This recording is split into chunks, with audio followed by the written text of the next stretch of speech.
Abujo Anishinaabe, Nijo Banasi, Nindishnakazo, Magizni Dudam, Abashi, Dujaba.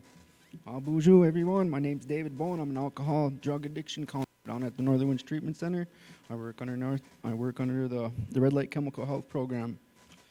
I just want to share a few things with you guys today.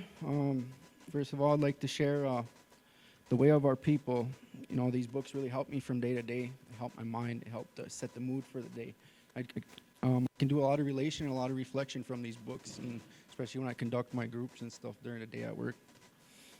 So, the Anishinaabe thought for the week. The first step is understanding our alcoholism and our drug addiction. The first step is admitting we are powerless to do anything about it. You know, if we had cancer, would we deny this illness? You know, this illness was taking over our body. If we had pancreatitis, it's a pain. It's something you deny. As a cancer and pancreatitis, we must accept alcohol and addiction as an illness. We cannot deny this. We cannot deny this alcohol addiction is taking its toll on our body. This is a cunning and baffling disease we have been infected with. It consumes our physical self, our mental self, and our soul. By working the steps and practicing the spiritual principles I learned from my elders, in recovery, I can find my healing one day at a time.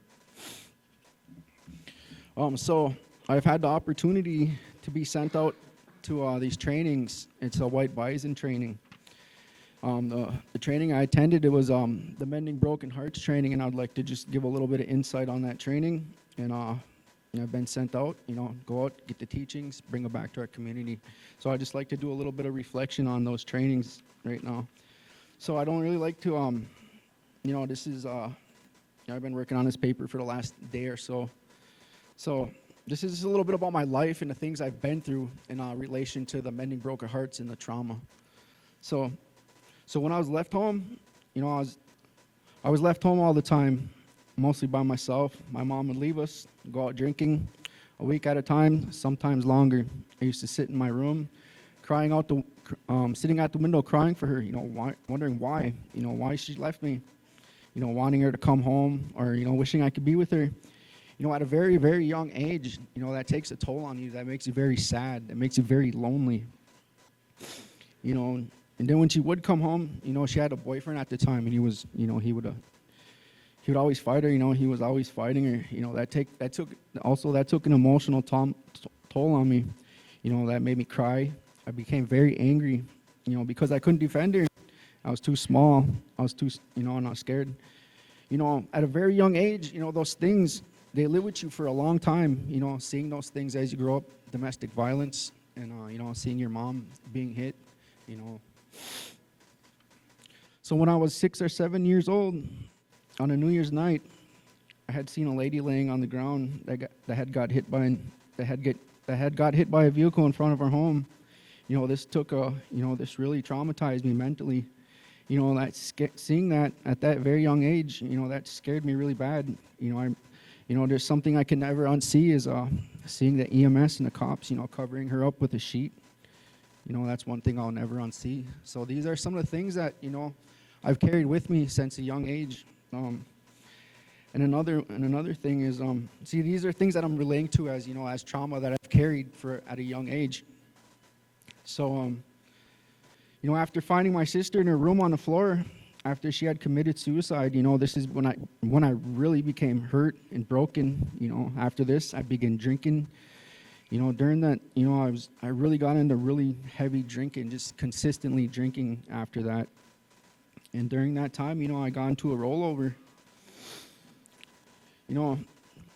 Going through all this stuff in my life at a very young age, as a teenager, I didn't have anyone to talk with. I didn't have no guidance. I didn't have no one to help me get through what I was going through. I started to drink, and sooner or later, I jumped right into hard drugs. This was the only way that I knew how to numb myself, how to cope with what I was going through at the age of 18. So what I just identified was, there was, this is physically, mentally traumatizing, ultimately led to depression. And when this depression came out, it came out when I was in rage, just pure rage when I was under the influence of alcohol. So I didn't know that all this stuff I went through, that I experienced at a young age in my early adulthood, I was spiritually broken, I was lost, I was hurt, and ultimately I was down a path of addiction and self-destruction. For many years, I still kept on going through many bad things in my life. My addiction got deeper and deeper, and ultimately I became spiritually broken and lost. The things I had mentioned here are only a couple of the things that I had been through from the ages 6 to 31 years of age. But now, since I've changed my life, I gave my life to Creator. So for the last few years of my life, and I've just started to heal, to live a better life free from addiction. Now I can ultimately understand, what I was carrying inside for all these years. That was each level of trauma. It was each level of trauma. It was emotional, mental, physically, and spiritually. I was lost, broken, and disconnected with anything positive in life. So now I understand why it was so easy for me to turn to drugs and alcohol.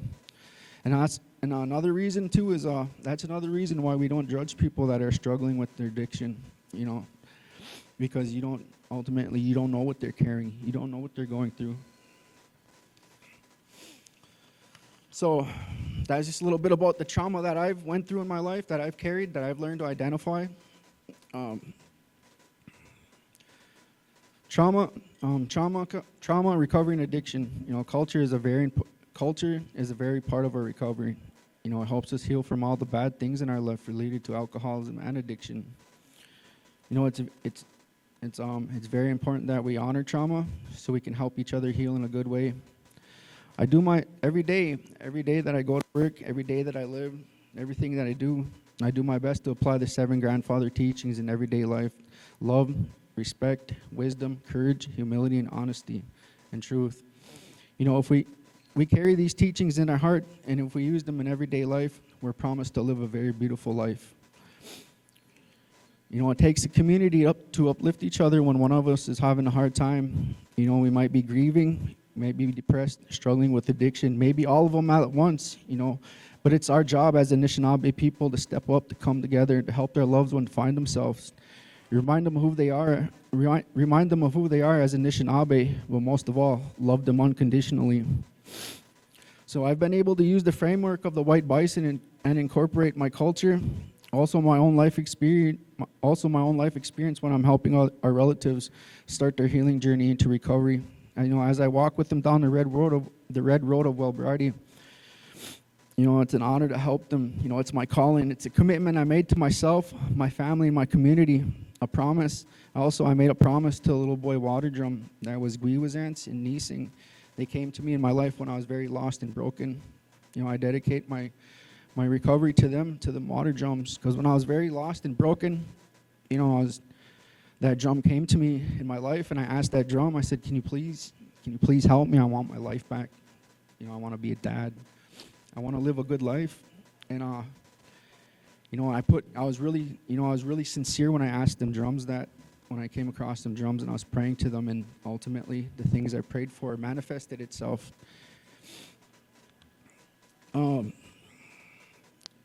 thing is, it's also very important that we teach our kids to live a good life, provide prevention. A lot of our youth are carrying their own grief and trauma from the things that they've been through in their own life. So offer them healing, spend time with them, and most of all, bezand in, listen to them. They themselves, they might not even know that them themselves are carrying the symptoms of historical trauma and intergenerational trauma as well. Provide them the insight, help them understand why the community is hurting, and help them understand that connection. Help our little ones, help them grow mentally, physically, emotionally, and spiritually. What most of all is we need to honor the trauma and the root causes. I'm doing my best. I'm sorry. I'm very nervous here. All right. So I'd just like to say miigwech for letting me come up here and share today. The work I do, I've worked really, really hard on my recovery, and I went to some trainings, bring back the teachings to help our community grow and heal from addiction and alcohol. And it's been a great honor. So recently I received this, and this is from the UMACAD. This is I'll open it first here. Hold on. Man, Luigi, I'm pretty good at this. I don't know why I'm so nervous today.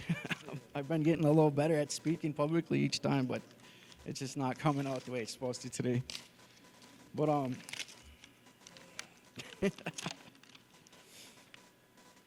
But I've worked really, really hard on this these last 3.5 years, and this is my certificate, my alcohol and drug counselor certificate one, and I'd like to dedicate this to you guys. You know, I just like to say miigwech, to the community, to Chemical Health, all my coworkers, my family. I do this for you guys, and it comes from here. It really does come from here. So I just like to say miigwech to you guys.